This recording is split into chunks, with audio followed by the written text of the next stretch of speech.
হবিগঞ্জের আজমিরীগঞ্জে জমি নিয়ে বিরোধে দুপক্ষের সংঘর্ষে জাকির হোসেন নামে একজন নিহত হয়েছে।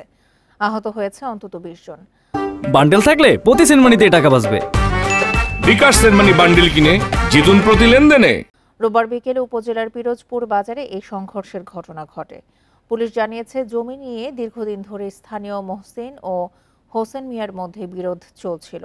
রোববার বিকেলে স্থানীয় এক ফার্মেসিতে মহসিনের সমর্থক শেকুল মিয়ার সাথে হোসেনের কথা কাটাকাটি হয়।